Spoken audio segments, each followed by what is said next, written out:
Tudo bom, gente? Professor Ronaldo.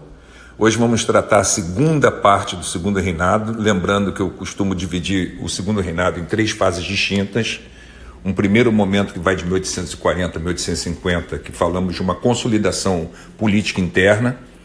Uma segunda parte, que nós trataremos hoje, que vai de 1850 até 1870, onde se configura o auge econômico desse império.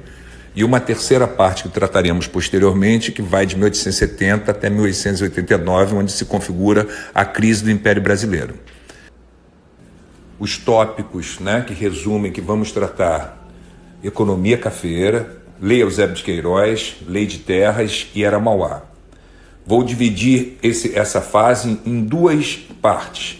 Numa primeira parte trataremos da economia cafeeira e da Lei Eusébio de Queiroz, e posteriormente Lei de Terras e a era de modernização e ampliação da economia, denominada Era Mauá. Então vamos ao primeiro tópico, economia cafeeira. Devemos lembrar que o café será introduzido no Brasil na segunda metade do século XVIII, através de um militar chamado Francisco Palheta.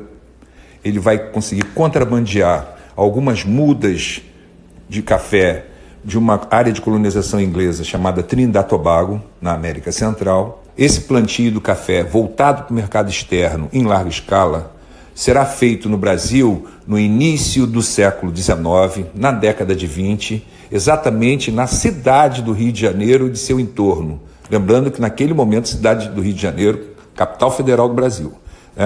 O problema é que o plantio do café exigia algumas especificidades que não se verificava na lavoura açucareira. O café é uma planta que você leva mais ou menos de 4 a 5 anos para conseguir a primeira safra de produção. Exige condições geográficas que envolvem quantidade moderada de chuva, clima ameno, solo não muito arenoso, E isso faz com que, num primeiro momento, o Rio de Janeiro, a cidade do Rio de Janeiro, não seja a melhor área geográfica para essa estrutura de produção. E lembrando também que o café será plantado dentro de um esquema de plantation. Portanto, tem trabalho escravo, estrutura latifundiária, monocultura e atendimento prioritário ao mercado externo. Quais são os problemas que se colocam? Acabei de falar que o café é exigente e geograficamente não encontra no Rio de Janeiro as condições geográficas adequadas para o seu pleno desenvolvimento. Isso fará com que o café vivencie necessariamente uma onda de expansão, onde ele encontre condições geográficas favoráveis para uma melhor produtividade. Isso se verifica a partir das décadas de 1850 e 1870. Em 1850, a lavoura cafeeira começa a chegar na região denominada de Vale do Paraíba, onde hoje tem Resende, Barra do Piraí, Pati do Alferes, em direção ao sul do estado do Rio de Janeiro. E nessa região, já com condições geográficas mais adequadas, já se verifica um significativo crescimento da produtividade do café. Mas a maior produtividade cafeeira se verifica a partir do momento que o café atinge uma região denominada de Oeste Paulista. Nessa região, já contando com condições geográficas mais adequadas, a produtividade cafeeira cresce ainda mais e isso favorece importantes transformações socioeconômicas, tipo introdução de novos meios de transporte, como a ferrovia, facilitando a integração da área de produção ao escoamento desse produto para o mercado externo. Já se verifica a maior possibilidade de uso de trabalho assalariado, substituindo o trabalho escravo. Lembrando que a lavoura cafeeira mais exigente levava de 4 a 5 anos para produzir a primeira safra. Isso exigia um largo investimento durante anos, sem que o proprietário conseguisse oferir lucros. Portanto, ele tem um longo processo de investimentos pesados, tanto com plantio, manutenção de uma lavoura e também sustento de uma quantidade considerável de trabalhadores escravos. Portanto, tem muito investimento envolvido sem que imediatamente se observe lucros nessa lavoura. Então, normalmente, esse fazendeiro ele tinha que recorrer à ajuda do capital bancário. Isso faz com que, no momento que se fala de produção, A preocupação com produtividade, ela é permanente. Nesse sentido, o trabalho escravo não é o mais adequado. Então, faz-se necessário a introdução de trabalhadores assalariados.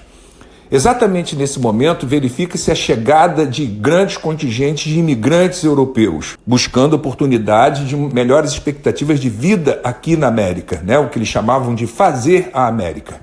A maior produtividade no Oeste paulista favorece essa transição do trabalho escravo para o trabalho assalariado. Como tem maior lucratividade nessa região, óbvio que os fazendeiros tinham maior possibilidade de arcar com os gastos desse trabalho assalariado.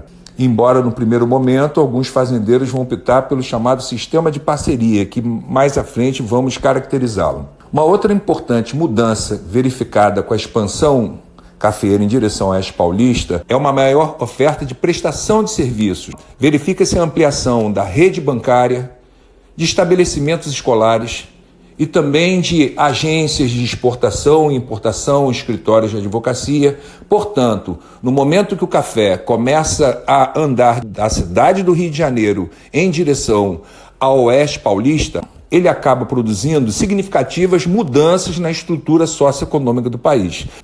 Também vale ressaltar os desdobramentos, as consequências da expansão da lavoura cafeeira na história do Brasil.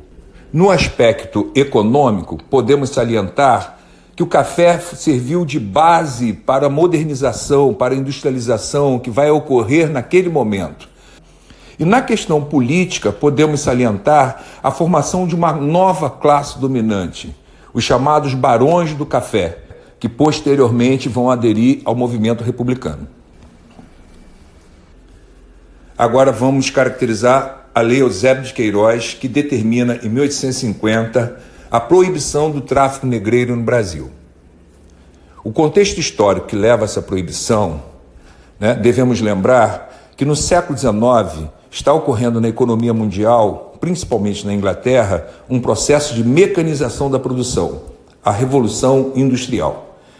A partir do momento que a economia inglesa passa por esse processo de transformação, vai pressionar nações periféricas a abolir o tráfico negreiro.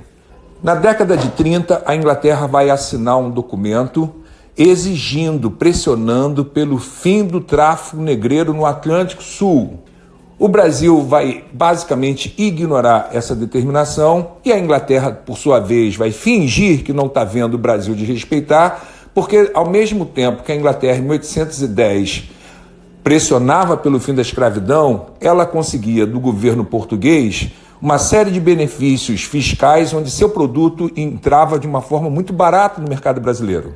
Isso muda a partir do momento que, em 1844, o governo brasileiro estabelece as tarifas Alves Branco e aumenta consideravelmente a taxação sobre os produtos ingleses que entravam no mercado brasileiro. Um ano depois, a Inglaterra estabelece a Lei Bill Aberdeen, que ameaça de afundar ou apreender qualquer navio negreiro que viesse em direção ao nosso litoral. Diante de tamanha pressão inglesa, 5 anos depois, finalmente a elite brasileira acaba estabelecendo a lei que decreta a proibição do tráfico negreiro, a chamada Lei Eusébio de Queiroz. Quais são as consequências dessa lei para o Brasil? São consequências econômicas e sociais. Obviamente que o tráfico proibido faz com que o preço do escravo interno cresça consideravelmente.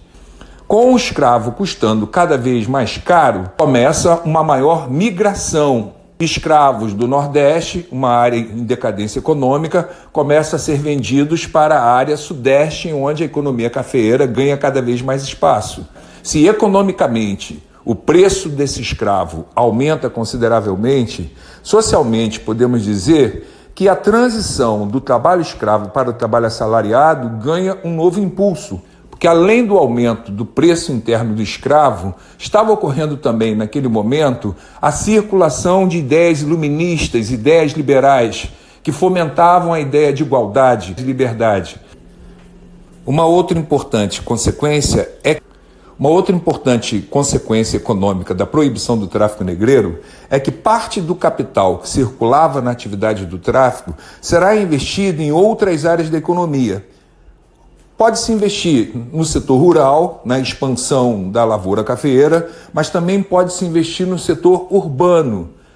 Lembrando que naquele momento estava ocorrendo a chamada Era Mauá, um surto de modernização, um surto de industrialização na economia do Império. Parte do capital, portanto, que girava, melhor dizendo, nessa atividade do tráfico, será investido em iniciativas modernizantes de industrialização. Então, gente, sintetizando o que falamos, se pegarmos esses dois tópicos, tanto a expansão da lavoura cafeeira quanto a Lei Eusébio de Queiroz, acabam gerando importantes transformações socioeconômicas. Aumento do giro de capital no país, gerando investimentos em modernização e a transição do trabalho escravo para o trabalho assalariado. Ficamos por aqui na segunda parte dessa aula que trata do auge econômico do Império. Vamos falar da Lei de Terras e da Era Mauá. Um abraço a todos, aguardo vocês.